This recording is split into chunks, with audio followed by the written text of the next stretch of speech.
Sacrifient leur vie pour sauver compagnons d'armes et les civils. Au cours des combats, nos militaires et les milices du Donbass se montrent héroïques. La brigade de fusiliers motorisés numéro 100 est particulièrement héroïque. Le colonel Bergade, dans la région de Volnovakha, a réussi à percer plusieurs rangs de défense que les nationalistes renforçaient et construisaient pendant près de 8 ans. Le commandant de l'unité de chars, Viktor Sakurik, a pu détruire 5 chars. Le 25 février, à Tchuginka, le commandant de la compagnie 165, le capitaine Alexei Lovkin, s'est heurté à l'unité des nationalistes qui comptait 15 chars et plusieurs véhicules blindés. En attaquant, il a pu éliminer la totalité de ses équipements et il a pu remporter la victoire dans ce combat. Et il a été le héros. Et Ganji Magomedov, malheureusement, reçoit cette distinction posthume. Il était ferme en commandant ses troupes et il protégeait ses soldats. Il a été gravement blessé, mais il a combattu jusqu'à la fin. Il a fait sauter la grenade pour se sacrifier et tuer également l'ennemi. Car c'est le combat contre les néo-nazis qui tuent les Russes. Vous savez, je suis profondément russe. Mais quand je vois ces exemples héroïques comme Ganji Magomedov, qui était venu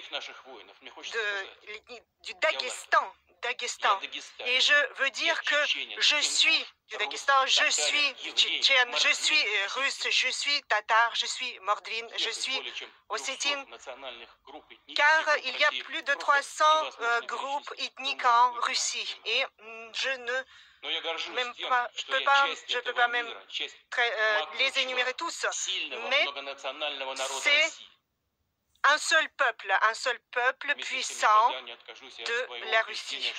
Mais je ne renoncerai jamais à ma conviction que les Russes et les Ukrainiens forment un seul et même peuple.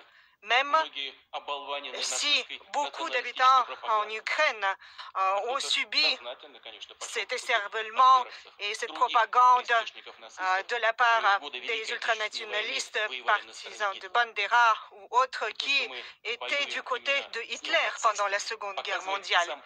Et notre combat contre les... Il y a des unités de néo-nazis et les mercenaires étrangers, y compris du Proche-Orient. Ils se protègent avec des boucliers humains. J'ai déjà dit qu'il y avait des données qui montrent qu'ils placent le matériel militaire lourd dans les villes, dans les zones habitées. Et c'est Ce sont donc les bandits, au lieu de remplir leurs engagements et de retirer leur matériel de ces zones habitées, des hôpitaux ou d'autres sites. Au contraire, ils en amènent plus, davantage. Et en plus, ils prennent en otage des citoyens étrangers, y compris des milliers de jeunes étudiants qui étaient étudiants en Ukraine pendant plus de 24 heures. Ils retenaient à la gare à Kharkiv plus de 170 étudiants indiens. Ils continuent à les détenir et 500 personnes assommées. Les néo-nazis ont tiré sur les étudiants chinois qui essayaient de quitter Kharkiv et 2 d'entre eux ont été blessés. Je voudrais répéter que des centaines d'étrangers voudraient quitter les zones de combat, mais on ne les laisse pas faire. Ils les prennent en otage ou ils leur proposent d'aller via la Pologne, c'est-à-dire de traverser la totalité de la zone des combats, ce qui mettrait leur vie en péril. Nos militaires ont proposé et fourni des couloirs pour passer dans toutes les zones de combat et même des transports pour pouvoir évacuer les étrangers en lieu sûr. Je tiens à souligner une fois de plus, ce sont les nationalistes qui empêchent de le faire. Et je dirais même davantage, ils disent aux étrangers de s'adresser à leurs autorités de leur pays qui devraient s'adresser au ministère des Affaires étrangères ukrainien. Donc ces gens sont juste laissés sous le feu. Et les néo-nazis se comportent de manière encore pire avec leurs propres citoyens. Et ils les utilisent comme boucliers humains. Nos militaires voient que dans des villes des républiques populaires de Donbass, à Severodonetsk, Lysychansk et autres, il y a même des habitants qui sont placés en étage intermédiaire, tandis que sous leurs pieds, au rez-de-chaussée, le matériel militaire, les canons sont placés et au-dessus, sur le toit, il y a des snipers. Seuls les fascistes se comportaient de manière aussi inhumaine quand les troupes soviétiques les combattaient, et notamment en libérant le territoire ukrainien. Je continue, je confirme que nos militaires font tout pour éviter des pertes humaines de ces représentants, notamment représentants étrangers, et malheureusement, ils y laissent leur vie, parce que nous voulons soutenir tous ceux qui ont combattu avec nous. Et pour tous les militaires qui prennent part à cette opération spéciale en Ukraine, il y aura des versements de 7 221 000 roubles. Il y aura une compensation mensuelle pour la famille de chaque soldat tombé au combat. Et je considère qu'il faudrait aussi avoir un versement pour les membres de tous ceux qui ont participé, pour les membres de famille de tous ceux qui ont participé. Il s'agit d'une enveloppe de 5 millions de roubles.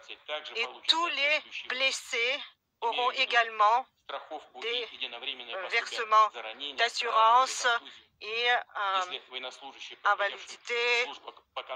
Si le militaire qui était un militaire professionnel ne peut plus continuer son contrat, il recevra 2 600 000 roubles. Si l'incapacité et l'invalidité est constatée, il y aura des versements mensuels. Je considère qu'il faudrait prévoir aussi des versements supplémentaires aux militaires de la défense, d'autres unités des forces qui ont été blessés, jusqu'à 3 millions de roubles. Je tiens à souligner à nouveau que nos soldats et officiers combattent sur le territoire ukrainien pour la Russie, pour la vie, pour les habitants du Donbass, pour la dénazification, pour la démilitarisation, pour qu'aucune anti-Russie créée par l'Occident depuis des années à nos frontières ne puisse nous menacer, et notamment par les armes nucléaires comme c'était le cas dernièrement. Notre peuple est fier de nos forces armées et mais nous allons toujours garder en mémoire nos compagnons d'armes qui sont morts. Nous ferons tout pour soutenir leurs enfants, leurs familles, pour que leurs enfants puissent faire leurs études. Nous soutiendrons leurs proches et je vous demande de rendre hommage par cette minute de silence à tous ceux qui sont tombés en Ukraine lors de cette opération militaire spéciale.